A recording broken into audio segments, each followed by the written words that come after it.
tao. Tutuwa ko kami sa mga nagaganap ngayon dahil libre. Kahit pa konti-konti. The MRT3 management says over 7 million passengers have benefited from the free ride program since its rollout on March 28. Average daily ridership during the program ranges from 250,000 to 300,000 passengers. Apart from helping commuters minimize their expenses, the program also hopes to increase the MRT ridership to 350,000. Yan po ay makakatulong, no, para doon na maisaman natin ang konting gastusin natin dahil tumataas ang ating mga presyo ng bilihin. And at the same time, makita nyo rin po yung diferensya ng MRT3 matapos ang rehabilitation program natin. At pakiusap lang po natin ay continue nating sumunod sa mga health protocols. Yan naman po ay para rin sa inyong aming mga suking pasahero at para rin po maiwasan natin yung pag-spread ng COVID-19. So far, the fully rehabilitated MRT has no record of unloading incident according to its general manager. Commuters can avail of the free ride program using their beep cards or by requesting a single journey pass from the ticket counters. The MRT3 management vows to continue implementing health protocols to stop the spread of COVID-19 amid its implementation of its free ride program. Meantime, random antigen testing will still be carried out in select MRT stations. Tristan Odalo, CNN Philippines.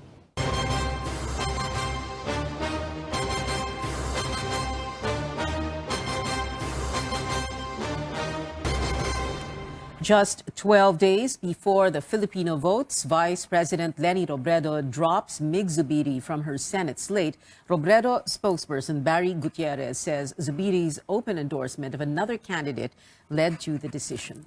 Manila Mayor Isko Moreno vows not to implement any more COVID-19 lockdowns if he wins the presidency. Moreno says the tourism sector needs to bounce back from pandemic losses and the country should prepare amid rising global infections. Hindi ako magla-lockdown.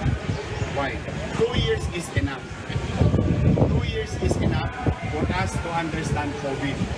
That there is a cycle of surge. May pagtaas, may pagbaba. May paglakas, may paghina. But what matters most is we should prepare. Speaking in the city of Ormoc, Senator Ping Lacson said there is no need to expand the mandate of the Presidential Commission on Good Government, or PCGG, which was created to go after the ill-gotten wealth of the family of the late dictator Ferdinand Marcos. Kung gagawin i-expand, meron man tayong PACC na, di ba? Presidential Anti-Corruption Commission. And meron tayong Ombudsman, meron tayong Sandigan Bayan. Well, anybody who becomes president can create by way of an executive order kung ano yung agency na gusto i-create to address specific problems or issues. Bongbong Marcos is worried about what he says are the COMELEC's changing stories on the data security breach involving Smartmatic. Over the weekend, authorities arrested 3 hackers who were supposedly behind the Smartmatic breach and who claim they can manipulate election results. Nung una, wala. Tapos sabi nila, may nagdala ng computer. Tapos dahan-dahan, nung may nakita na naman, may security breach nga, pero hindi importante yung mga nakuhang impormasyon. Tapos lumalabas sa dark web, yung impormasyon na kinuha, it's not unimportant. So, these are the things that I worry about. And these are the things that sinututukan namin to make sure na hindi na maulit at hindi na wala nang gagawin, walang mababawasan na ang possibility na malapit na panraya. Marcos insists he was cheated in the 2016 vice presidential race, even if the Supreme Court already junked his poll protest against Robredo. Our exclusive one-on-one series of interviews with presidential candidates continues. Speaking to our senior correspondent and anchor Ruth Cabal in private, Bongbong Marcos shared some details of his personal life, from childhood to his wife and the role of his mother in his campaign. Rex Remito has details. Liza Araneta Marcos is showing up more in the campaign rallies of her husband Bongbong. Bongbong gives a hint on what will be Liza's role in his administration should he win the presidency. Ayaw na ayaw niya nasa public capacity. She wants to be independent in a sense now. She's working privately to help the educational systems. Bongbong also answered the question on whether or not his mother Imelda was the one who pushed him to pursue his presidential bid. Bongbong also says his mother wants to campaign for him but they want her to stay home due to the pandemic. Sasabihin nila, alam mo, si mami tawag ng tawag. Kasi daw yung shirt mo hindi nakabuton o yung mikropono mo hindi ka marinig. Basta marami siyang comment. Talagang ano siya, very conscious siya sa ganyan. So, yes, she's very, very, very involved in everything that we're doing. But the decision was mine. I really have to say that the decision was mine. Bongbong revealed he was avoiding politics when he was young and he wanted to be an astronaut or musician. But it seems he is fated to enter politics. You would always say na malaking influence ng dad nyo and your mom. Pero meron po ba kayong differences with your father or can you remember a time na you had a disagreement? No. He's the boss. You don't disagree. If he tells you to, because he's always right anyway. As far as in our situation, hindi naman nagkakamali yun, hindi naman magbibigay ng bad advice yun. Marcos also admits he lived a comfortable life in Malacanang. He was only 8 when he first resided at the palace. You're a little spoiled when you're in the palace because anything, especially as a kid, I remember the first night that we spent there. It was New Year's Eve, and we were allowed to stay up late, kami mga bata. Somebody came in and said, "Is there anything you want?" And nagtinginan kami. Sa amin, yung pinakamalaking treat sa amin, fried chicken. Fried chicken, hingi tayo fried chicken. Ba, binigyan talaga kami, alauna ng umaga, binigyan kami ng fried chicken. Sabi ko, okay ito. Marcos said his parents were always telling them that all the things that they have are from the people, something that they need to work hard for and give back to them. Rex Remitio, CNN Philippines. Tonight at 8, Isko Moreno meets with our senior anchor, Pinky Webb, in private. The Manila mayor shares his experiences on the campaign trail as well as his plans should he lose the race. Sometimes you get frustrated, sometimes you're in jubilation. It's a daily thing, no? Talagang hindi siya pare-pareho everyday. Hindi naman ako mawawala ng loob pagka wala na ako sa gobyerno. It's just that I look for another purpose in life. But if you want get things done, that is me. I may not be the perfect fit to the presidency. But when I work, I put my heart on it. CNN Philippines also caught up with presidential hopeful Manny Pacquiao. Catch that in private conversation tomorrow, also at 8 in the evening.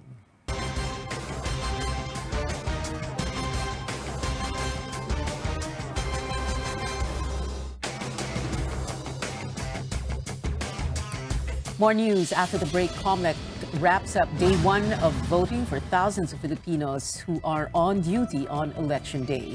And we take you to El Nido in Palawan, where tourists prove that it is more fun in the Philippines. Keep it here on CNN Philippines.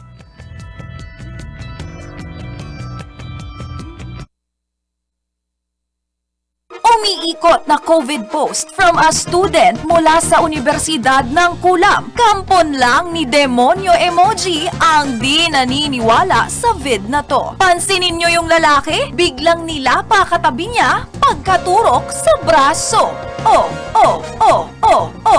Huwag paloko, mag-fact check muna. Ang totoong balita, tunog tama, dapat tama. Isang paalaala mula sa KBP at ng istasyong ito. Hashtag one like, one prayer. Exclamation, share, number 2, all. RPN Regional AM radio stations nationwide welcomes CNN Philippines, a first on radio. To bring you the latest news you can use, news you can trust. Listen to Newsnight, weekdays, 6 p.m. We now go above and beyond the headlines. Followed by Med Talk, Health Talk. We'll talk about how to keep ourselves healthy during the pandemic. politics as usual, Our guests for tonight, two political science professors. up close, and more. Catch CNN Philippines in all RPN AM radio stations. Weekdays, 6 to 7 p.m. CNN Philippines Hour. DYKB Radio Ronda! Hindi sa'yo yan. Maliit man o malaki, ang korupsyon ay korupsyon. Kapag hinayaan, sisirain nito ang kinabukasan ng bayan. Kaya maglakas loob sumigaw ng Hindi sa'yo yan. hindi sa'yo yan. To report about corruption, please contact DOJ Action Center at dojAC@doj.gov.ph. Kumakalat breaking tweet ni at hindi ito scam. All caps gamot sa cancer. Question mark. Miracle Tea exclamation. Mapa stage 1, stage 2, stage 100. First 100 emoji to DM will be healed with good hair. Huwag paloko, mag-fact check muna. Ang totoong balita, tunog tama, dapat tama. Isang paalaala mula sa KBP at ng istasyong ito. Click number 2. Order now. Arrow down. Arrow down.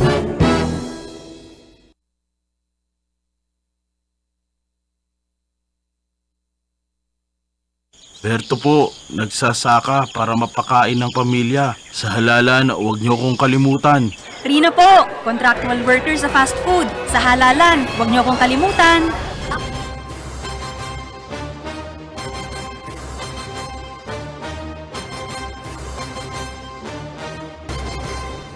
Welcome back. Beginning today until Friday, select members of the military, police, and media, as well as teachers with election-related duties, may cast their ballots some 2 weeks ahead of other voters. Our Melissa Lopez was among those who availed of local absentee voting. Here's how it went. Voting has started for some 84,000 Filipinos on Wednesday. Here at the COMELEC National Capital Region office, nearly 1,000 media workers are expected to vote in 3 days. They are the first to vote in the country for the May polls. At 8 a.m., members of the Special Electoral Board composed of COMELEC employees opened the 3-day local absentee voting. COMELEC workers at the main office in Intramuros, Manila also cast their ballots in special voting precincts like this one on the 8th floor. The session hall has been converted into a polling place for Chairman Saidamen Pangarungan and Commissioner Amy Neri. The process began on time at the annex building, but a line quickly formed as media members show up to vote. They say it was smooth sailing. Masaya kasi pagdating ng election day, focus na tayo sa trabaho natin dahil di na natin iisipin na kailangan pa nating bumoto. May konting lang, syempre, parang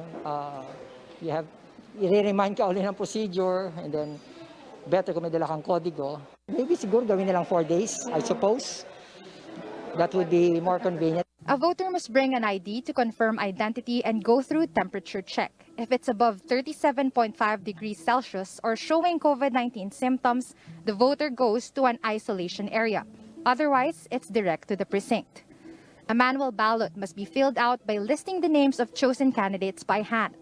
The position to vote for are President, Vice President, 12 senators, and 1 party list group. The voter must affix the thumb mark, secure the ballot in 2 sealed envelopes, and insert it in the ballot box. There's no indelible ink on the voter's finger. An official says it's unnecessary.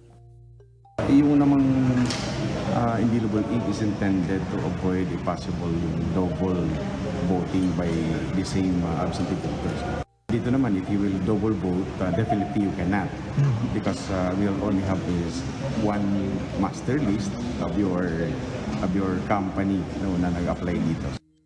COMELEC is optimistic about turnout among absentee voters. Precincts are open from 8 a.m. to 5 p.m. until Friday, April 29th. Melissa Lopez, CNN Philippines. Well, so far, so good. That is COMELEC's assessment on day 1 of local absentee voting.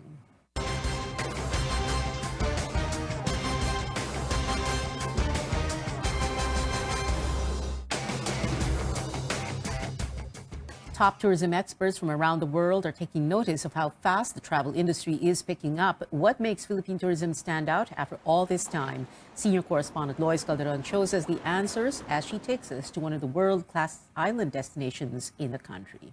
The boom times have returned for Philippine tourism, and the praises are coming from CEOs and top global travel executives who went sailing around this paradise in the northern tip of Palawan, El Nido. El Nido's vast stretch of lagoons offered the VIPs a kayaking experience they say is different in that these coastal lagoons are sheltered by tall limestone cliffs that easily rival Thailand.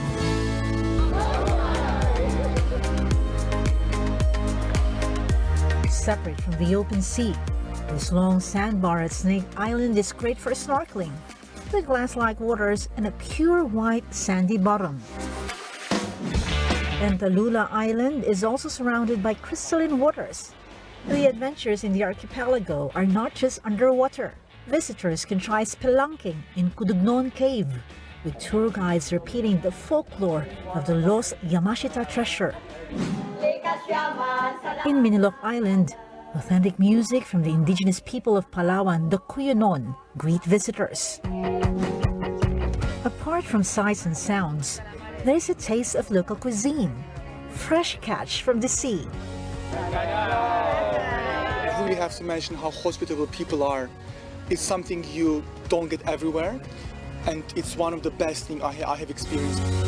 The El Nido Marine Reserve is a protected area under a 1998 presidential proclamation that covers 89,000 hectares and 45 islands with their surrounding waters. Before that, illegal and dynamite fishing threatened the area's rich coral garden. Some abandoned the illegal practice and became marine life advocates.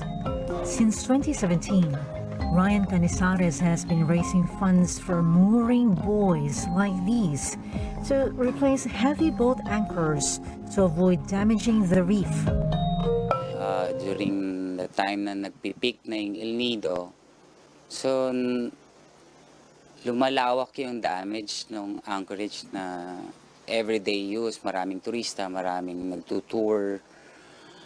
Yung mga boats, boatmans, kung saan-saan lang sila nagtatapon ng mga anchors nila. Environment experts like Christopher Imsen explains why hiring locals in a tourism business is good for the people that live in the local destination. That's when you have tourism that is worth something. The archipelago has so much to offer both to local tourists and foreigners, but its abundant resources are finite. In El Nido, people and nature converge and exist for each other in an ecosystem whose balance must be sustained. Lois Calderon, CNN, Philippines. Catch the second part of this story from Lois Calderon tomorrow to know how we can keep a sustainable blue economy through the waters of El Nido in Palawan. We'll take a quick break, and when we come back, updates on superhero films with the Batman 2 getting the green light. Plus, Miss Universe Philippines contestants show off their Q&A skills in preliminary interviews. You're watching CNN Philippines.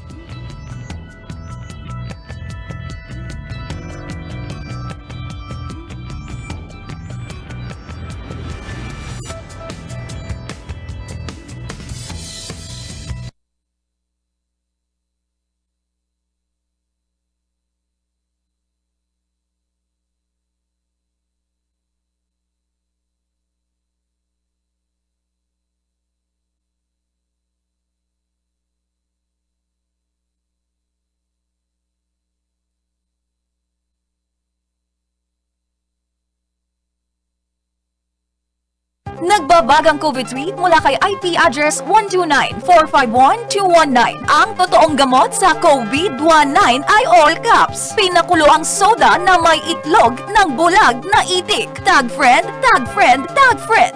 Huwag paloko, mag-fact check muna. Ang totoong balita, tunog tama, dapat tama. Isang paalaala mula sa KBP at ng istasyong ito. Photo upload ng itik. May shades sa mata. 12 likes, 13, 14, 15, 16, 17. Kakapost lang ni Doc Green Official. Alam mo, space ba na green face mask is better than blue? Question mark, exclamation. Green equals sign dahon. Dahon equals sign kalikasan. Therefore, mask plus sign green equals sign nature protected, letter U. Huwag paloko, mag-fact check muna. Ang totoong balita, tunog tama, dapat tama. Isang paalaala mula sa KBP at ng istasyong ito. Blue plus sign, yellow divided sign by rainbow equals sign. Pinag-uusapan, 0.41 seconds ago, mula kay @Jello123. Imahe ng isang patron, lumuha ng chocolate, exclamation, exclamation. At yung chocolate, naging mukha ni Mayor. Huwag paloko, mag-fact check muna. Ang totoong balita, tunog tama, dapat tama. Isang paalaala mula sa KBP at ng istasyong ito. #Miracle Mayor number 4, all caps, halalan. Di umano, real-time share post ni Jenny, parenthesis new account, parenthesis. Pag tinupi ang 5 piso, lalabas ang pangalan ng #kandidato natin, exclamation. At pag pinahid mo to sa noo, bibiyayaan ka ng third eye. Huwag paloko, mag-fact check muna. Ang totoong balita, tunog tama, dapat.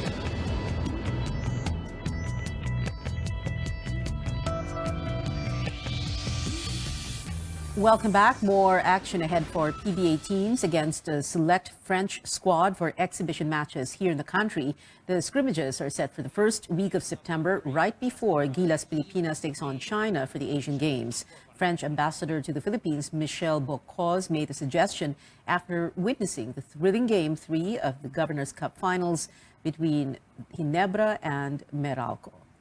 On to the race for the Miss Universe Philippines crown. Candidates' wits were tested in today's preliminary interviews. From questions on their childhood to funny experiences, we got a glimpse of the delegates' personalities, while other questions were about how candidates could inspire other women.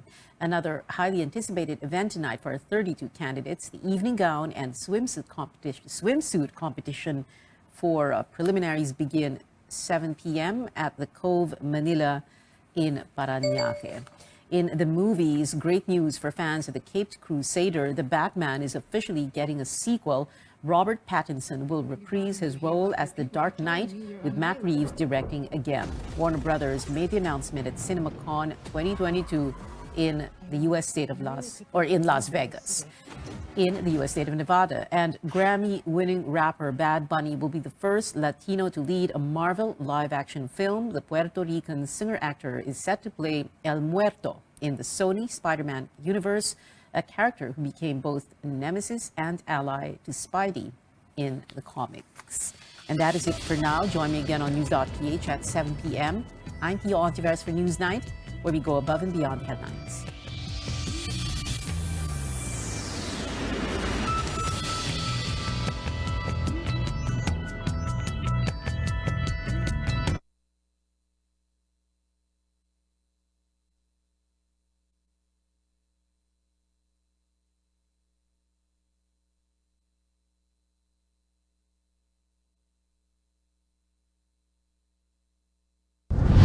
RPN Regional AM radio stations nationwide welcomes CNN Philippines, a first on radio.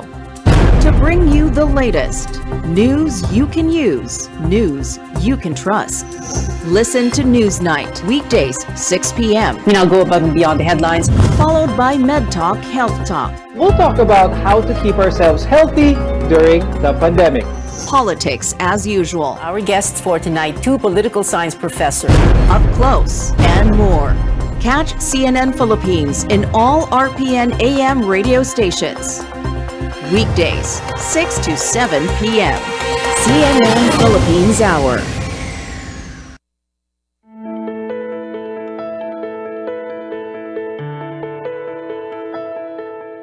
After 2 long years, we finally get to enjoy a summer with eased COVID-19 restrictions. But with the sweltering weather comes a number of diseases we need to protect ourselves from. For example, a heat stroke is a potentially fatal condition that can happen when you spend too many hours under the sun. On the program today, we'll talk more about these heat-related illnesses, their warning signs, and how best to prevent as well as treat them. I'm Dr. Freddy Gomez, and welcome to MedTalk Health Talk on CNN Philippines.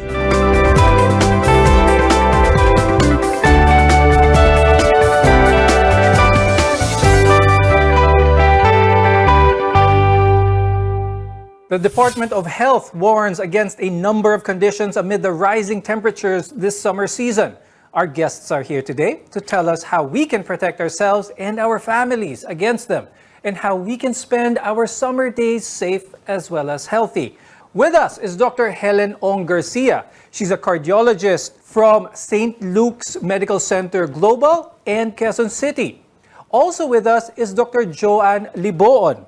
She's a family medicine specialist from the Ala Valley Medical Center Incorporated. Now, more and more people are spending their days outdoors as COVID-19 cases decrease just in time for the summer season. But this also means that people are more vulnerable to some heat-related illnesses. Now, I'd like to start the discussion with Dr. Helen. When it comes to the summertime, obviously heat will be the factor that will make people more at risk for some of these conditions. One of these is, of course, heat exhaustion. Now, when it comes to heat exhaustion, some people like to exercise, some people like to sweat it out, and they get tired. Is this the same as heat exhaustion?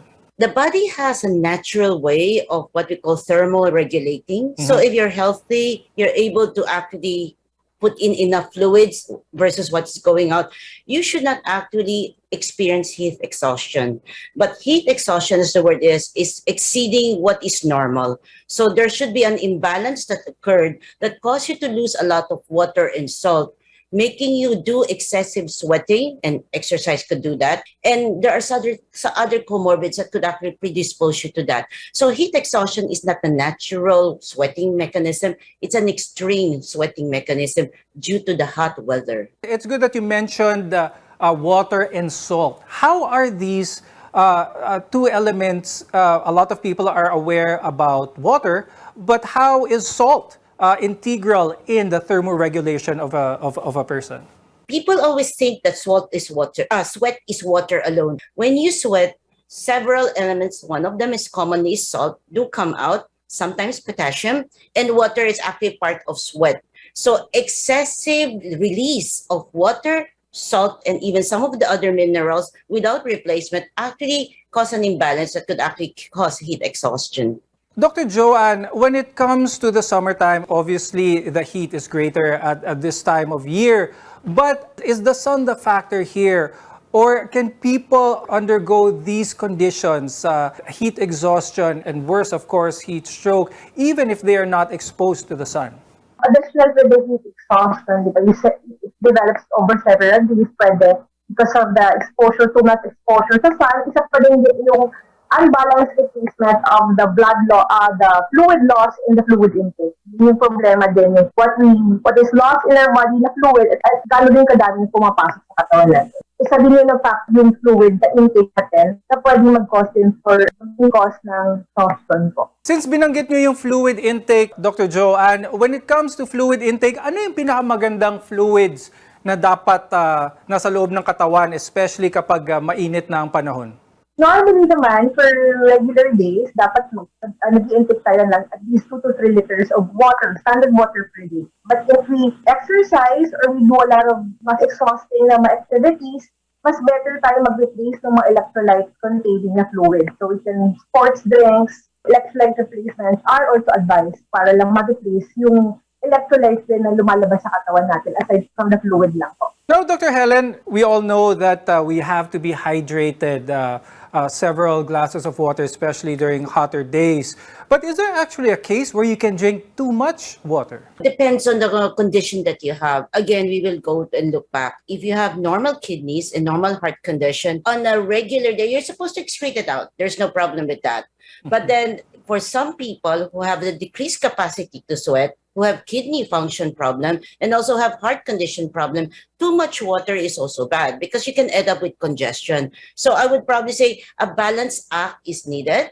And of course, this will actually, for those with comorbid conditions, your doctor will be the best to advise you how much fluids are you allowed in every type of season that we have in the Philippines. Dr. Joanne, sino-sino yung mga taong mas at risk, especially ngayon na summer days, ano, na mas mataas ang init or ang temperature? Who are those most at risk to fall under these conditions ng heat-related illnesses? The elderly people are the most high risk for this heat-related illnesses po. Kasi elderly people, those who mentioned ni Doc na mga may comorbids, may mga problems sa kidneys or any diseases na may iniinom na gamot na could affect your fluid loss sa katawan or nagpapainom tayo in cases of mga cardiac disease and kidney diseases. Also, infants and children are also high risk for heat-related illnesses as well as yung mga taong pag-usapan natin yung mga trabaho naman, yung mga taong nagtatrabaho na-expose sa matagal na exposure sa sun. Or may any person who's working under the sun for prolonged hours, tapos hindi nakapainom ng tubig, these are the people also that have high risk for heat-related illnesses. So we've talked about heat exhaustion for that matter, but what exactly is a heat stroke? And what do you need to do if someone is experiencing one? More on this when we return. We're your partner in healthcare. You're watching MedTalk Health Talk.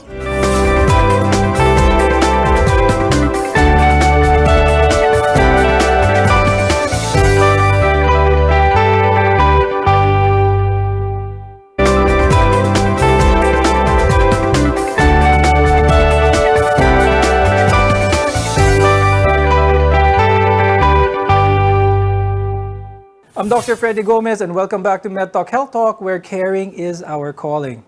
In a tropical country like ours, where many of us are exposed to long hours under the sun, under the heat, we're more vulnerable to a number of heat-related illnesses. One of the most serious ones is heat stroke.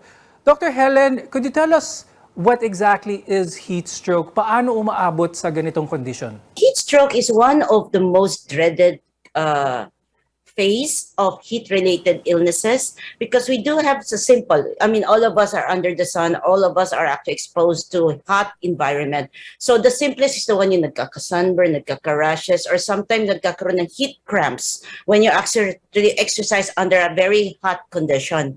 And those are considered mild. Heat stroke is the severe one, wherein when you actually have an imbalance in the thermal regulation because of the severe heat that your body generated, you actually reach 39, actually 40 degrees in some literature. And after which, you actually have confusional states. You are, para ka na-stroke eh. My husband had heat stroke. So that's why I can see that it's something that you cannot detect immediately. You have confusional states. Some people actually lose consciousness. They're very hot. And some people actually develop seizures. And they are actually very scary. And the only way that you can deal with heat stroke is to bring them to the hospital. Dr. Helen, is time a factor here? Is time of the essence kapag heat stroke na ang pinag-uusapan? And could you talk more about yung mga simptomas, some of the red flags that a person might exhibit kapag malapit na siya or nasa heat stroke stage na siya? So the temperature per se is one. Number two is perhaps yung sinasabi ko, headache, nausea, vomiting, or kaya weaknesses. And subsequently, it's actually a little bit alarming now when they actually reach heat stroke. Because at the time when they reach heat stroke, confused na sila. They actually cannot recognize, they could bump into walls, and you bring them to the hospital. What are the first aid you should do? Lower the temperature. Give a little bit water kung kayang i-tolerate. Try to wipe until we can lower the temperature about 38 degrees. A little bit of ice or pack of ice on the, sa singit, sa kilikili. Those are the things we can do to actually as first aid for heat stroke or heat exhaustion. Pwede bang at risk ang isang tao for heat stroke? Kahit na wala siya sa ilalim ng araw, hindi siya naglalakad sa labas. Say, naglilinis siya ng isang bodega with poor ventilation. Pwede din po. Poor ventilation, low humidity na lugar, pwede din yung prone. Pag pangit na ventilation, pag sobrang init, na ganun pa din, it could also lead to exhaustion or heat stroke. So it's very important actually pag sinasabi na hindi naman natin alam yung agad hindi natin ma-detect. It's very important na alam natin or may idea tayo kung ano nangyari prior dun sa nangyari sa pasyente na either wala ng malay or nahilo or biglang tumaas ng temperature. If you have a condition that might affect your ability to cope with extreme heat, it might help to check the heat index and constantly monitor how you're feeling throughout your time under the sun or under the effects of heat. Dr. Helen, we're talking about the really serious effects of heat stroke, but let's take a few steps back a little bit and talk about dehydration this time. So when it comes to dehydration, a lot of people may also not be aware that they are already dehydrated. Kumbaga, umiinom lang sila ng tubig kapag nauuhaw. Is this a good practice to do? It depends on the activity that you do. But you're right, Dr. Freddy. Probably we don't want them na iinom ng pag nauuhaw because the body functions has a necessity in terms of how much water you should actually take in. And then if thirst comes in, it means you are already lacking. So the 6 to 8 glasses of water is best to be maintained for the normal individual. Now, if you have work that actually entails exposure to high humidity or high heat, or even under the sun and coal mining, yung mga minero natin, those who work in kitchens that are in high heat, probably those who actually are working in the construction that are under the sun and probably under high heat too. They maybe have to increase the hydration they have to replace what was lost in the sweat and also what was evaporated due to their exposure to the heat. Now, Dr. Helen, can dehydration also be seen probably in other things like the color of someone's urine? Is this could the color of someone's urine be a telltale sign of their level of dehydration? Let's put it this way. Normal population, those with no comorbids, color of urine is actually a very good parameter to see because as long as you're hydrated, it should be light yellow, clear, hindi siya cloudy. But if, for example, you're dehydrated, automatically it becomes more cloudy and a bit darker. It might be a little bit on the orange side or a little bit on the coppery side, and you'll be a little bit worried. The amount of urine also matters because your urine is determined by the amount of fluid that you take in. So if you see that you are actually not urinating at all, you might need more fluids. You might not be giving your body enough fluids to actually replace what should be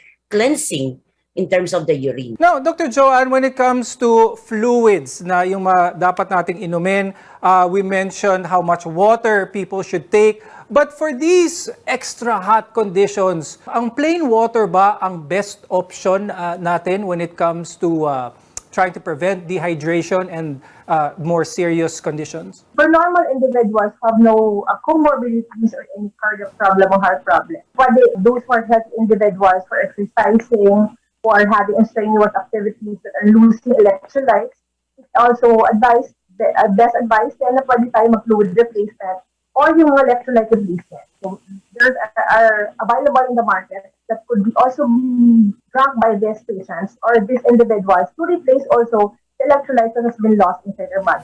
As with most conditions, prevention is the best cure. When we return, we'll talk about ways to protect ourselves and our loved ones from heat-related illnesses. Your health is our mission here on MedTalk Health Talk. We'll be right back.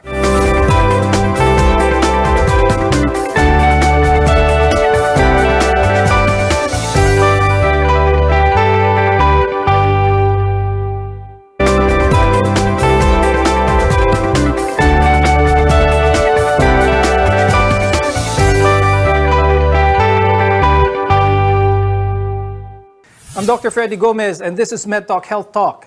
Over the last few months, the Philippines experienced a record high heat index in some parts of the country. And as we brace for even hotter weather, there are steps we need to take to protect ourselves from heat-related illness. Nowadays, we need to practice proper hygiene and wear masks to protect ourselves from COVID-19. Dr. Joanne, but what precautions can we take to prevent heat-related illnesses naman? Very important always, we should go out in the sun pag hindi masyadong sobrang mainit. Very important din yan.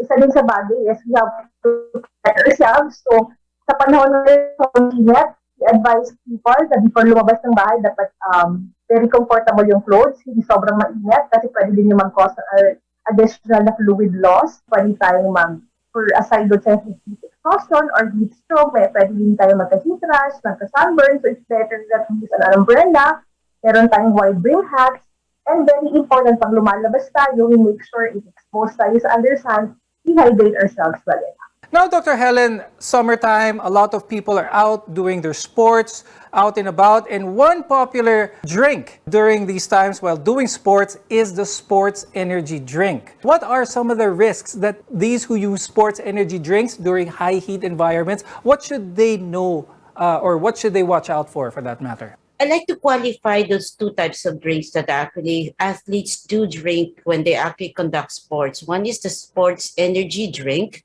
which I think contains some stimulants and those to boost energy. The others are actually what we call electrolyte balanced drinks, and they are available in the market, for which they are fashioned so that they could sustain your hydration during the exercise. Those are two different things. For energy boost drinks that are meant to improve your activity by stimulants, I would probably say no, if you are actually not used to it, because in the first place, they could increase your heart rate. And when your heart rate increases, so does your blood pressure.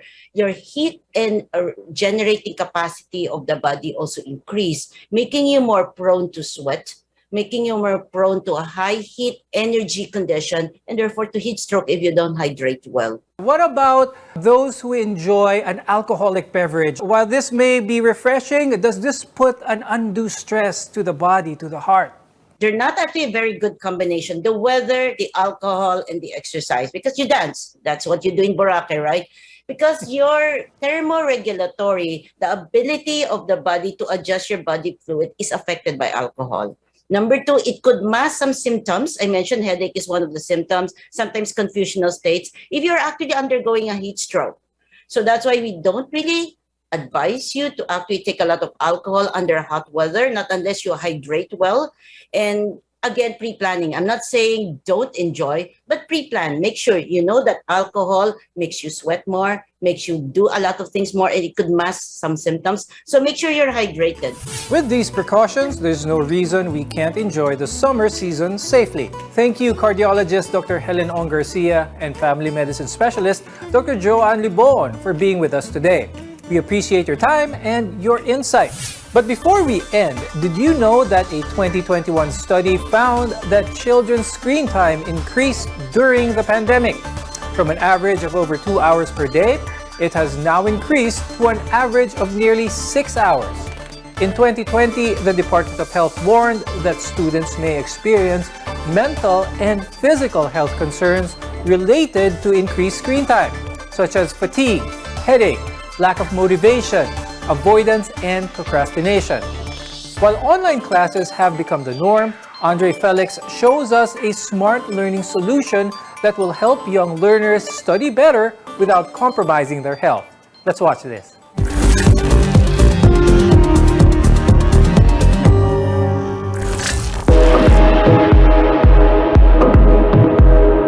The IdeaPad offers smart learning solutions perfect for students studying from home. Tell us about these solutions. What we have here is the Lenovo IdeaPad Slim 3i. So you have the 14-inch and the 15-inch. And as well as the Slim 5i, they're both part of our thin and light portfolio. And they're powered by the Intel Core i processors and Windows 11. We have three main key aspects of the software that start with super resolution. When you toggle it on, it basically upscales that video. So you also have number 2, smart AI noise cancelling. You can set it up so that it will only pick up the voices from in front of the laptop. We also have Lenovo Aware. It's a collection of 4 different functions. You have attention reminders, break reminders, posture and distance reminders. So part also of the smart learning suite is we also have smart Wi-Fi, smart background blur, and then you also have smart logins. And then finally you have Lenovo iCare. LCD panels have low blue light technology built into these screens. Why do you think it's important for parents to provide devices with such technology to their children, especially with the new normal that we're in right now? We have more screen time than ever. Not only us as the professionals, but even our kids. It's important for them to still monitor their health and make sure that they're productive, but still their well-being should be prioritized as well. For interested consumers, they can go to their nearest Lenovo Experience stores in their favorite malls. They can check out Lenovo Philippines official page in Lazada and Shopee. As we adjust and continue to cope with the new normal, the Lenovo IdeaPad Slim 3i and the IdeaPad Slim 5i can be the learner's companion as they realize their full potential.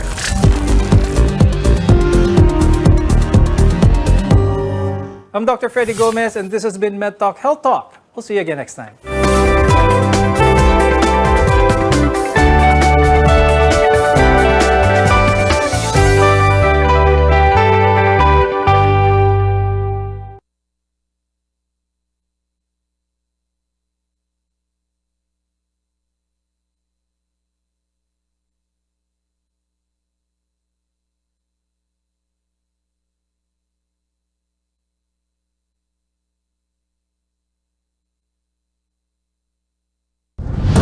RPN Regional AM radio stations nationwide welcomes CNN Philippines.